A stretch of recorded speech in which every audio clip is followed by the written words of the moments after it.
Bom, pessoal, deixa eu olhar aqui, ó. Gênesis 41, 47 diz assim: durante os 7 anos de fartura, a terra produziu muito. José juntou todo o mantimento dos 7 anos produzido na terra do Egito, e o armazenou nas cidades, e armazenou em cada cidade o mantimento dos campos dos arredores. Assim José estocou muitíssimo trigo, como a areia do mar, até que parou de contar, porque não se podia mais contá-lo. Olha, nós podemos olhar na vida de José, um homem, servo de Deus. Outrora ele estava dentro de um presídio, e agora ele está na governança do Estado Maior. Ele está subordinado a Faraó, mas ele tem liberdade de gerir, de administrar todas as terras de Faraó. Ele tinha uma visão. Ele sabia que teriam 7 anos de fartura, mas teríamos 7 anos de muita pobreza. E eu ouso a pensar aqui que não teria só 7 anos de fartura. Seriam 7 anos normais. Seriam 7 anos que teria chuva, que teria produtividade. O que se tornou próspero foi a posição, foi o que José pôde fazer. Porque imagine só numa questão de clima.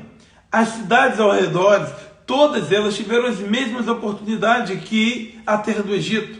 Aquele clima de fartura não foi apenas na terra do Egito, mas talvez em muita região da África, da Ásia, um clima favorável para a produção de grãos, de comida, de rebanhos.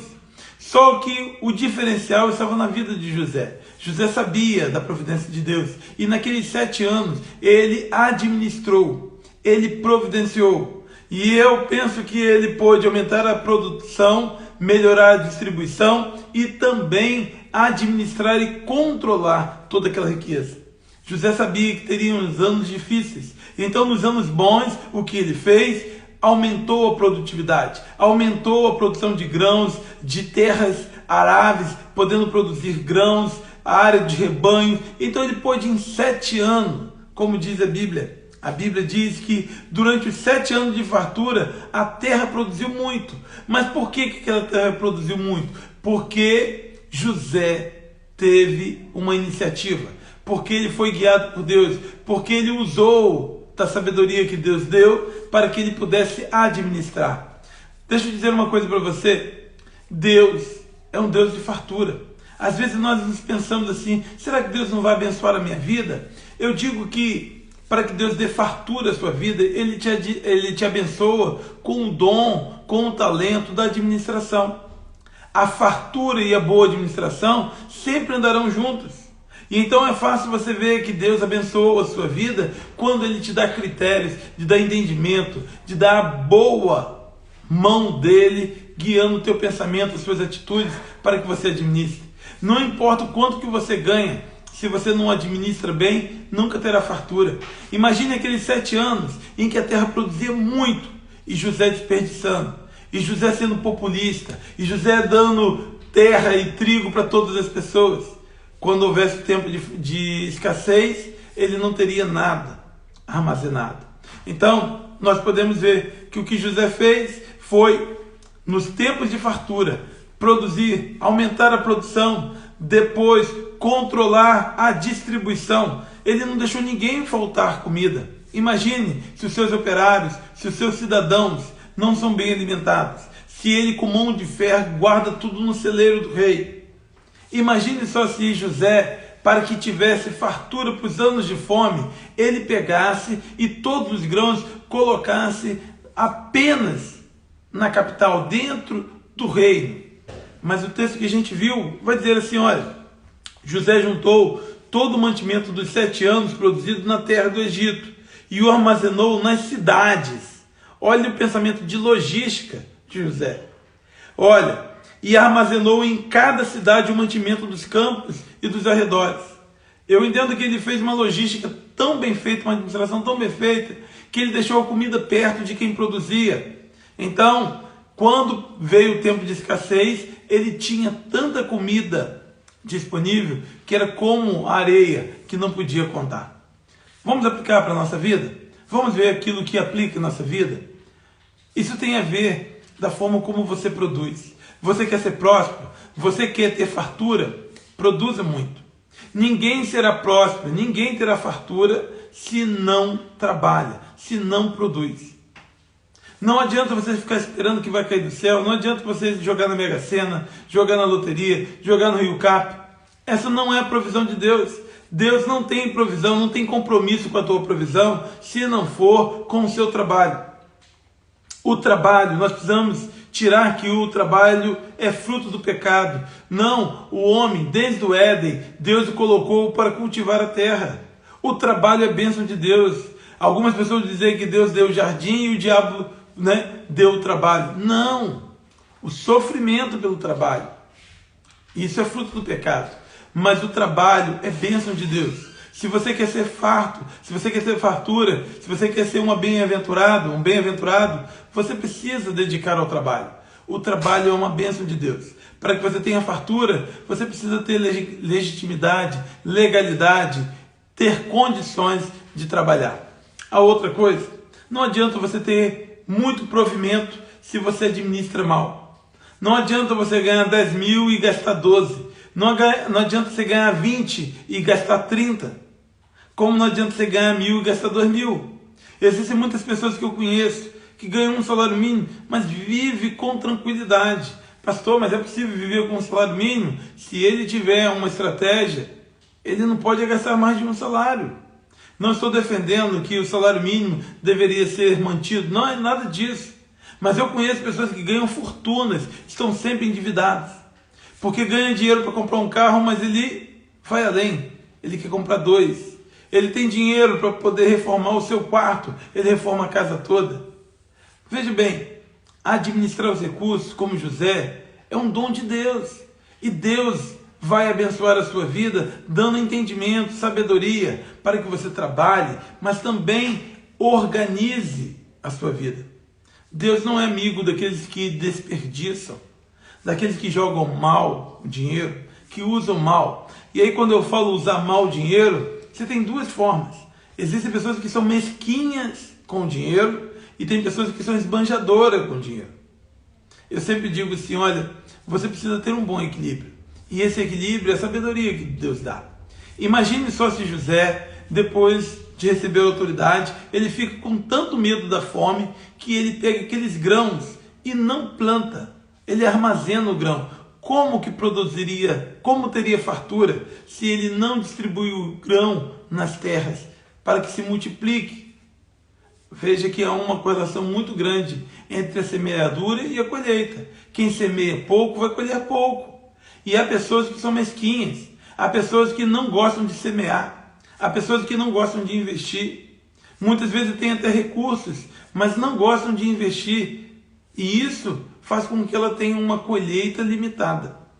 Eu olho para o campo espiritual, Eu vejo que há pessoas que são tão mesquinhas com a vida que são mesquinhas até com Deus. Há pessoas que querem sempre um Deus de mãos abertas, mas elas sempre se apresentam de Deus com as mãos fechadas. Você vai ver pessoas que na mesma oração que clamam a Deus abundância, são mesquinhas em entregar o dízimo, a oferta e às vezes abençoar a vida de outras pessoas. Há pessoas que nesse frio que estamos vivendo, elas às vezes têm tanto e pedem mais, mas não são capazes de olhar dentro da sua vida, do seu celeiro, e então distribuir. Olha, é importante que você possa trabalhar, mas é importante que você não seja mesquinho em distribuir. Eu sempre digo para Deus, Deus, olha, me abençoe para que eu abençoe a vida das outras pessoas. E Deus tem sido fiel. Se eu posso ajudar alguém, é porque Deus tem me abençoado primeiro. E olha, Deus pode abençoar a vida de uma nação inteira, porque abençoou a vida de um homem. Esse homem foi José.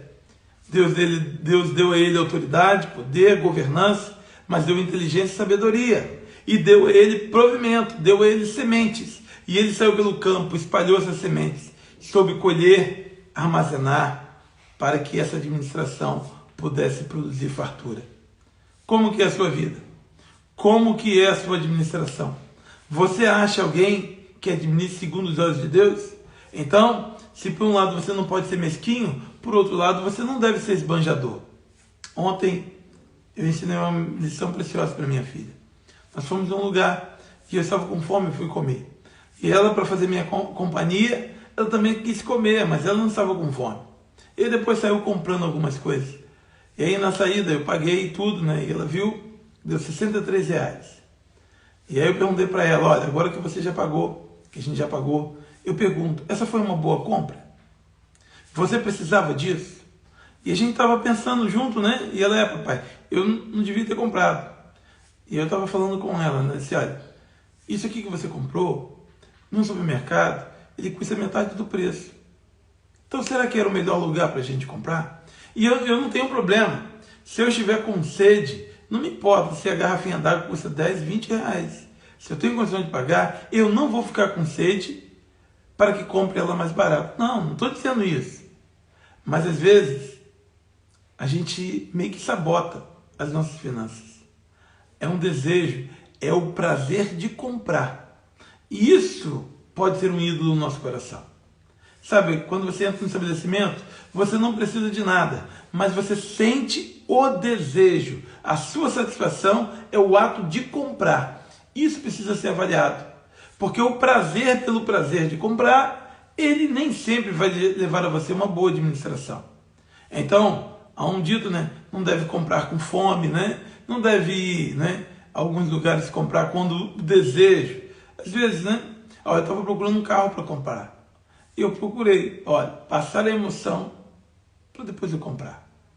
Ah, não, vem aqui e faz um test drive. Não, eu só vou fazer um test drive quando eu decidir comprar um carro. E aí, se eu vi que todos os benefícios é aquele carro, então eu faço um test drive para confirmar. Se eu for fazer test drive e eu entrar numa Lamborghini ou numa Ferrari, é claro que o meu desejo vai apontar para aquilo e eu posso não controlar. O que aprende com José? Aprende que a fartura anda junta com a boa administração. Deus não vai dar a fartura a quem não sabe administrar. Deus não vai dar riquezas a quem é mesquinho, mas também quem é esbanjador. Você vai dizer, pastor, mas eu conheço pessoas que são ricas e são mesquinhas. Pastor, eu conheço pessoas que são ricas, mas são esbanjadores.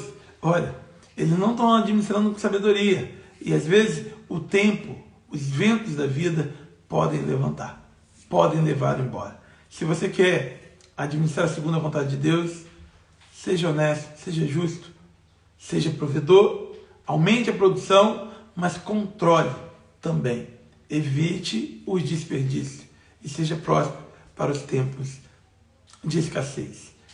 Eu digo que de tudo que você ganha, se você não tem uma poupança, se você não tem um local onde você armazena o excedente do que você produz, você está administrando mal.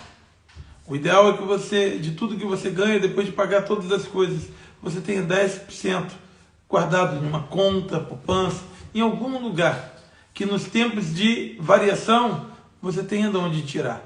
Porque se você não tem, se você gasta tudo e ainda empenha e aí faz prestações, o dia que tiver, né, qualquer necessidade de um medicamento, de uma emergência, o que vai acontecer? Você vai ter que pegar empréstimo com o banco e vai pagar juros. E isso pode trazer desequilíbrio à tua finança. Seja sábio segundo os olhos de Deus. José era um presidiário que foi convocado à corte, a governador.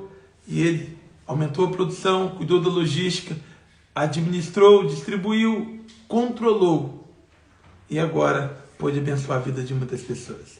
Na semana que vem nós vamos falar sobre bênçãos familiares, os filhos de José e como ele tratou o seu coração. Deus abençoe a sua vida. Na semana que vem vamos ver como que Deus administra o nosso coração. Deus, eu te agradeço por tudo. Abençoa as nossas vidas. Abençoa a vida de cada um dos que nos ouve, ó Pai. Que saibam administrar segundo a tua vontade. Que não sejam mesquinhos, mas também não sejam esbanjadores. Mas saibam produzir, controlar, para que sejam prósperos, administrando as tuas bênçãos. Em nome de Jesus. Amém. Que Deus abençoe a sua vida. Uma boa noite. Até a próxima.